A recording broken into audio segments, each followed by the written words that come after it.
न्याय तो देखिए राजनीतिक बात है, हम तो धार्मिक लोग हैं, न्याय के ऊपर तो चर्चा नहीं करते हैं। हम तो ये जानते हैं कि जो गलत करेगा उसको गलत का फल मिलेगा। भगवान से बड़ा न्याय किसी का नहीं है। जब भगवान की जो लाठी है ना उसमें आवाज़ नहीं होगी लेकिन उसका फल पूरा मिलता है। तो जो लोग गलत करते हैं उनको गलत का फल मिलेगा। लेकिन आज अगर हम ऐसे मैसेकर्स, इस प्रकार के जनसंहार जो नरसंहार हो रहे हैं, इसको अगर रोकना चाहते हैं तो मैंने जैसे मंच पे भी कहा कि आवश्यकता है अध्यात्म को बढ़ाने की। लोगों को हम भारतीय में भी, और चाहे वो तमिलियन हो, चाहे कहीं पर भी हो, श्रीलंका में हो या बांग्लादेश में हो, सबको भगवत गीता शास्त्र पढ़ाए जाएं। हिंदू सभ्यता क्या है, सनातन रीति रिवाज क्या है, हमारे परिधान क्या है, हमारे घर परिवार के अंदर भगवान के केंद्र होते थे, भजन होते थे, शास्त्र पढ़े जाते थे, वेद पुराणों के अध्ययन होते थे। ज़्यादा पुरानी बात नहीं, 3 पीढ़ी पीछे जाएंगे तो आपको भी अपनी दादी नानी पढ़ेंगे, रामायण पढ़ते और गीता पढ़ते नजर आएंगे। लेकिन अचानक से जो रिवॉल्यूशन आया है कि हम इतने एडवांस, इतने संस्कृति से विहीन हो गए हैं, इतना विदेशी परिधान पहन लिया है कि हम अब देखना भी नहीं चाहते। और जो शास्त्र पढ़ता है उसे पिछवाड़ा बोलते हैं, ये तो पिछड़ा हुआ है, तो गीता पढ़ रहा है, आज के एडवांस ज़माने का नहीं है। लेकिन इस्कॉन जहाँ मैं रिप्रेजेंट करता हूँ वह इस बात को प्रमाण करती है कि आज हम एडवांस ज़माने के लोगों को पुनः भागवत और भगवत गीता जैसे पुराने हमारे वैदिक शास्त्रों की पुनर्जागृति कर रहे हैं। इसीलिए आज पूरे विश्व के लोग, खाली श्रीलंका की बात नहीं है, पूरे विश्व में आप ऑस्ट्रेलिया, अमेरिका कहीं भी जाएंगे वहाँ पर आपको भारतीय परिधान पहने लोग हरे कृष्ण मंत्र करते हुए मिलेंगे, केवल इस्कॉन के कारण। तो अगर इस्कॉन जैसी संस्था को सपोर्ट मिले, इस्कॉन जैसे इसे आज जो हमने ये युवा मंच आए हैं, यहाँ पर सारे लोग आए, श्रीलंका हिंदू के लिए बात हो रही है, तमिलियन हिंदू के लिए जो बात हो रही है, हम पूरे विश्व हिंदू के लिए बात करते हैं कि सबको ग्रंथ पढ़ाए जाएं, गीता का ज्ञान दिया जाए, सब लोगों के रीति रिवाज घर के अंदर पुनर्जागृत की जाए। फिर देखेंगे आप, फिर बोलने की जरूरत नहीं पड़ेगी, कोई आयोजन की जरूरत नहीं है। एक गलती करो 50 हिंदू खड़े हो जाएंगे आकर के। एक मुसलमान के साथ कुछ गलती होती, कितने मुसलमान खड़े होते हैं। एक टीवी में कुछ चीज़ दिखाते हैं कि नहीं, लेकिन हमारे हिंदुओं को पिक्चरों के अंदर नेगेटिव दिखाया जा रहा है, फिर भी लोग टीवी देख रहे हैं, पिक्चर देख रहे हैं, हंस रहे हैं। हम कुछ करते ही नहीं है क्योंकि हमारा जो है ना धर्म ज्ञान खत्म हो चुका है। इसलिए बहुत ज़रूरी है, जैसे मुसलमान लोग कुरान पढ़ाते हैं, क्रिश्चियन लोग बाइबल पढ़ाते हैं, सनातनी धर्म में लोगों को गीता भागवत अपने घर में रखनी चाहिए, अपने बच्चों को पढ़ानी चाहिए। इसी प्रकार से इसकी रक्षा हो सकती है। अत्याचार कम हो जाएंगे, बहुत बिल्कुल अत्याचार कम होंगे। जब हमारे इस्कॉन के फाउंडर शिला प्रभुपाद जब अमेरिका पहुंचे तो वहां पर लोग नशा पान करते थे, LSD पीते थे। वहां की सरकारें अमेरिका, न्यूयॉर्क की संभाल नहीं पा रही थी, लेकिन शिला प्रभुपाद जी ने कहा केवल भगवान के हरिनाम कीर्तन से लोगों के हृदय को शुद्ध कर सकते हैं। अभी हम हरियाणा में एक जगह कार्यक्रम करने गए थे, वहां पर DCP हैं सिरसा के, उन्होंने कहा जेल के अंदर नशा करने वाले लोगों के लिए आप सत्संग करिए। मैंने 3 दिन का सत्संग किया, 1200 कैदियों में से 300 कैदियों ने भगवान का नाम जपना और गीता पढ़ना शुरू कर दिया और प्रण के आज से कभी नशा नहीं करेंगे। अगर इस प्रकार से हरिनाम संकीर्तन के आयोजन पूरे विश्व में किए जाएं, आप देखेंगे कि पूरा हिंदू समाज एकत्रित हो जाएगा। सर, एक सवाल ये भी है क्योंकि श्रीलंका गवर्नमेंट जो है वो प्रयास लोग एक्सपेक्ट करते हैं, वहाँ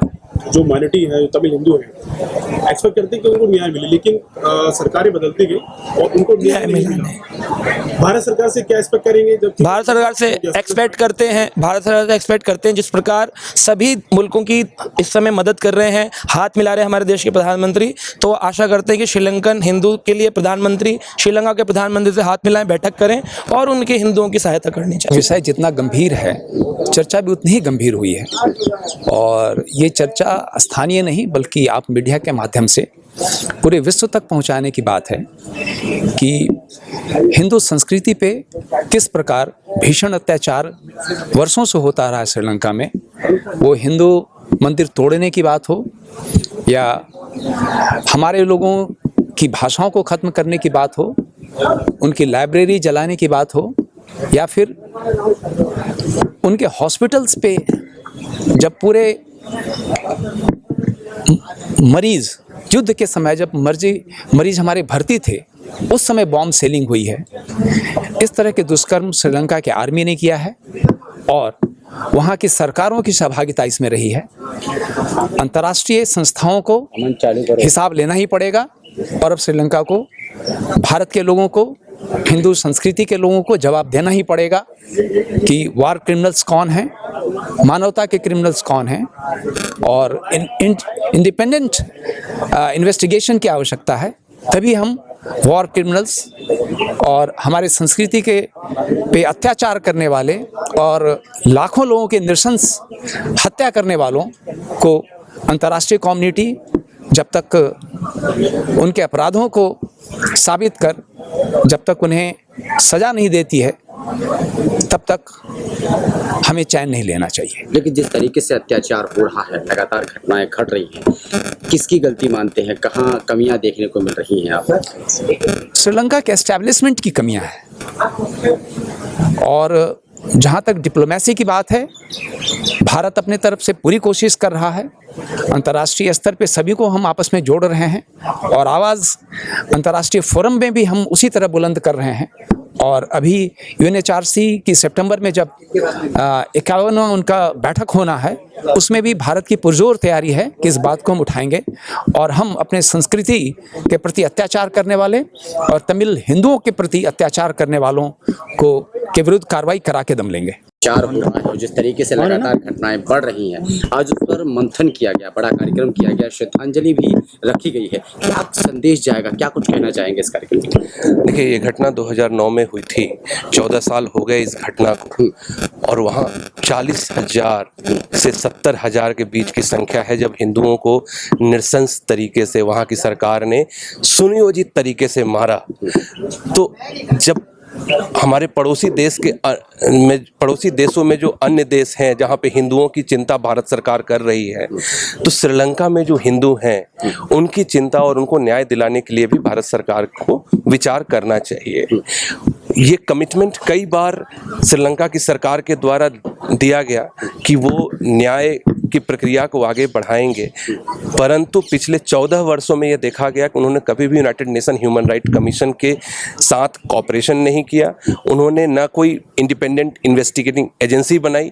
यहाँ तक कि उसके बाद पिछले 4-5 वर्षों में ये भी देखने को मिला कि उस समय जो सेना में उच्च अधिकारी थे जिन्होंने इस हत्या को अंजाम दिया, उन्हें बड़े पदों पर बैठाया गया श्रीलंका में। तो ये उस सरकार की नीति और नीयत पे प्रश्न चिन्ह उठाता है कि जो हिंदुओं पर अत्याचार कर रहे हैं उन्हें लगातार वहाँ श्रीलंका की सरकार रिवार्ड दे रही है। लेकिन केंद्र सरकार से क्या कुछ अपील आप लोग करना चाहेंगे, क्योंकि कहीं ना कहीं देखा जा रहा है, बता रहे हैं कि वो कदम तो उठा रही है लेकिन फिर भी घटनाएं कम नहीं हो रही हैं, तो किस तरीके से उन्हें कदम उठाना चाहिए, कोई आप लोगों के पास? जी बिल्कुल, चूँकि श्रीलंका एक अपने आप में अलग देश है, तो वहाँ डायरेक्ट इंटरफेरेंस की हम लोग कभी अपील नहीं करेंगे। लेकिन हाँ, भारत में हिंदू बहुल आबादी है और भारत की सरकार से बिल्कुल अपेक्षा की जाती है कि वो अपने पड़ोसी देशों में हिंदुओं पर जो अत्याचार हो रहे हैं वहाँ की सरकारों से बातचीत करके उन्हें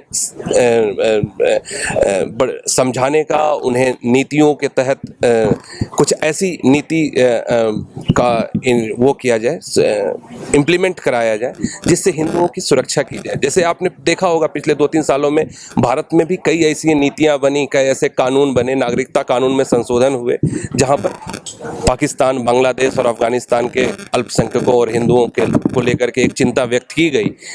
समय यह है कि जो तमिल हिंदू हैं श्रीलंका में, उनकी भी अस्तित्व को लेकर भारत सरकार को विचार करना है। क्लास सवाल